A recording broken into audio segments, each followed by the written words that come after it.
বিসমিল্লাহির রহমানির রহিম। আওয়ামী লীগের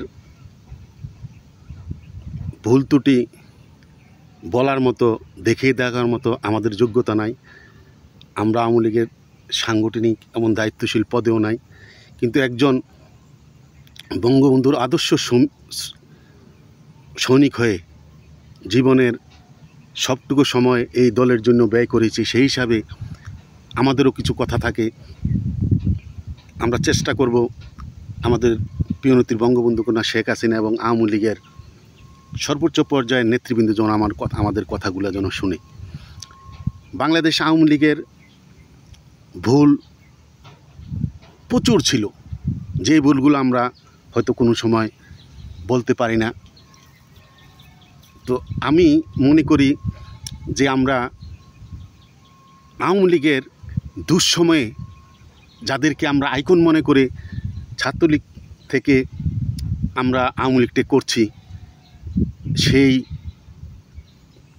বালক বেলা থেকে, যেহেতু জীবনের অনেকটা সময় ঢাকা কাঁঠালবাগান গ্রিন রোডে ছিলাম, তো ওখানে আমার দেখা এই বয়সে এখন যা বুঝতেছি, আরঙ্গদা, লিয়াকত হান্নান, কেরানীগঞ্জের সাইফুর রহমান, মোস্তফা মহসিন মন্টু, বরিশালের গোলাম কিবরিয়া টিপু, এরা আওয়ামী লীগের খুব সাহসী ছিলেন। কিন্তু তাদেরকে এক সময় আমরা তাদেরকে আইকন মনে করতাম।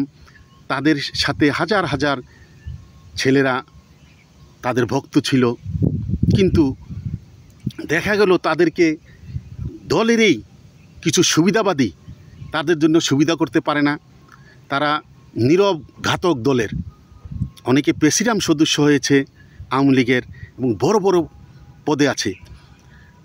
তারা সাহসী ছিল বিধায় তাদেরকে বিভিন্ন মিথ্যা কথা বলে নেত্রীর কানে ঝালাপালা করে তাদেরকে আওয়ামী লীগ থেকে দূরে সরানো হয়েছে, তাদেরকে অবমূল্যায়ন করা হয়েছে।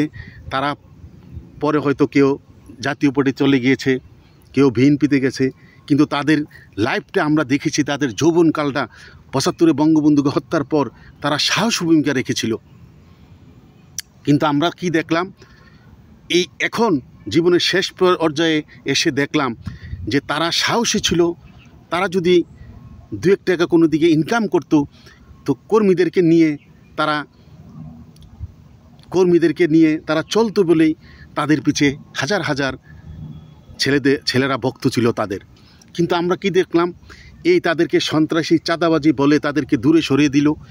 এরপরে ভদ্রলোকটা আওয়ামী লীগের সাংগঠনিক পদে বিভিন্ন জায়গায় এসে এখন তারা হাজার হাজার কোটি টাকার মালিক। কি না করেছে, পদ বাণিজ্য, মনোনয়ন বাণিজ্য, বঙ্গবন্ধু কন্যার খুব কাছে গিয়ে তারা তাদেরকে লিয়াকত হান্নান,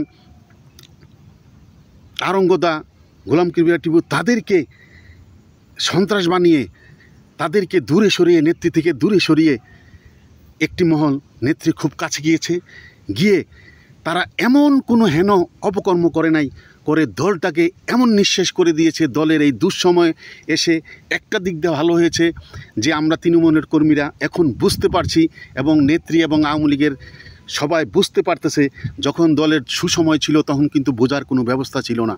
এখন বোঝা গেছে অনেক ভদ্রলোক, অনেক নেতা, তাদেরকে আমরা আইকন মনে করতাম, তারা মনে করতাম দুধে দোয়া, কিন্তু তাদেরকে এখন দেখি হাজার হাজার কোটি টাকা তাদের ব্যাংক ব্যালেন্স, বিদেশে বাড়ি গাড়ি, তারা আওয়ামী লীগটাকে নিঃশেষ করে দিয়েছে। তারা তৃণমূল নেতাকর্মীদের এবং সারা বাংলাদেশে তারা তো বাইরে তো চাঁদাবাজি করেছে, কিন্তু সবচেয়ে দুঃখের ব্যাপার হলো তারা বাংলাদেশ আওয়ামী লীগের নেতাকর্মীদের কেউকে মহানগরের নেতা বানাবে, কেউকে জেলার নেতা বানাবে, কেউ থানার নেতা বানাবে, উপজেলার নেতা, এভাবে তাদের থেকে হাজার হাজার কোটি টাকা এই রক্ত চষে আজকে আওয়ামী লীগকে নিঃশেষ করে দিয়েছে। এদিকে এই মোস্তফা মহসিন মন্টুরা এক সময় ঢাকা শহরে যারা বিএনপি করেছে, জাতীয় পার্টি করেছে, তারাও কিন্তু তাকে গুরু মানত। তার 11 রোডের বাসায় যায় নাই এমন নেতা, সাহসী নেতা খুব কমই ছিল। সে বিএনপি করুক, জাতীয় পার্টি করুক যাই হোক, সে একটা আইকন ছিল তরুণদের। তাকে যেই ধরনের হ্যারাসমেন্ট করা হয়েছে, আওয়ামী লীগ থেকে দূরে সরিয়ে নিয়ে যা অবস্থা করা হয়েছে, আওয়ামী লীগকে নিঃশেষ করে দিয়েছে, আওয়ামী লীগের ভিত নড়বড় করে দিয়েছে। তাই আরেকটি কথা হলো, আওয়ামী লীগে পরিবারতন্ত্র এমন একটি পর্যায়ে দাঁড়িয়েছে যে আওয়ামী লীগে আপনারা দেখেছেন সারা বঙ্গবন্ধু কন্যা শেখ হাসিনার আশেপাশে আপনারা বলেন বঙ্গবন্ধু থাকতে কতজন আওয়ামী লীগের নেতা তার আত্মীয় স্বজন ছিল। একমাত্র আব্দুর রব সিনিয়াবাদ এবং ইলিয়াস চৌধুরী, নিক্সন চৌধুরীর বাপ, এছাড়া এমন আওয়ামী লীগের কাউকে দেখি না বঙ্গবন্ধুর কাছে তার আত্মীয় স্বজন। কিন্তু বঙ্গবন্ধু কন্যা শেখ হাসিনার সাথে আপনারা দেখেন শেখ হেলালের পরিবার, শেখ সেলিমের পরিবার, এই হাসনাত আবদুল্লার পরিবার, এমন অবস্থা শেখ ফজলুল হক মনির ছেলেরা, তারা এমন একটি পরিবারতন্ত্র হয়েছে যে গোপালগঞ্জের লোক হলে, তার বাড়ি গোপালগঞ্জ হলে, সে কোনো না কোনোভাবে আত্মীয় পরিচয় দিয়ে আওয়ামী লীগটার এমন একটি অবস্থা করেছে, পরিবারতন্ত্র আওয়ামী লীগকে নিঃশেষ করে দিয়েছে। আপনারা বুকে হাত দিয়ে বলেন, বাংলাদেশ আওয়ামী লীগ যুবলীগের চেয়ারম্যান হিসাবে কি পরশক্ষী থাকতে পারে? পরশক্ষীর সেই যোগ্যতা ছিল, তাকে আমি অসম্মান করি না, খুব ভালো লোক, কিন্তু সাংগঠনিক তার কী যোগ্যতা আছে? তাপস একজন ভদ্রলোক, তাকে ঢাকা সিটি মেয়র কেন? সাইদ খোকনকে কেন বাদ দিয়ে তাকে করা হলো? এই আওয়ামী লীগের সাংগঠনিক ভিতটাকে নড়বড় করে দিয়ে এলো এই পরিবারতন্ত্র। তার দেখাতে কি সারা বাংলাদেশে যেখানে এমপি হয়েছে, যে সে তার ছেলে মেয়ের জামাই, তাদেরকেই খালি তাদেরকে শত শত কোটি টাকার মালিক বানিয়ে দিয়েছে। কেউই কোনো কর্মীদের খোঁজ খবর নেয় নাই। তারা মনে করেছে যে এমপি হয়েছে, তারা মনে করেছে জনগণের ভোট তো আর লাগবে না, কর্মীদের দরকার নাই, প্রশাসন আমাদেরকে জিতিয়ে দিবে।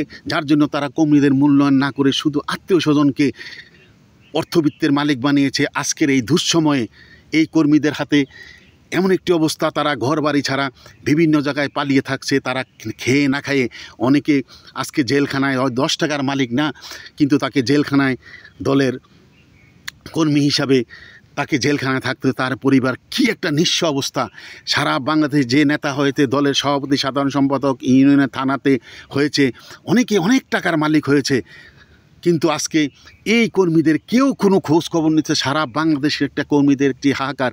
এই দুঃসময়ে যদি কর্মীদেরকে একটু তাদের মাথায় হাত রাখতো, আমার মনে হয় আওয়ামী লীগ, আমার জানা সত্ত্বে যেই লাখো লাখো কর্মী আছে, তারা এখনও তাদেরকে একটু সহযোগিতা করে রাজপথে নামানো হয়, বাংলাদেশের কোনো শক্তি তাদেরকে দমিয়ে রাখতে পারবে না।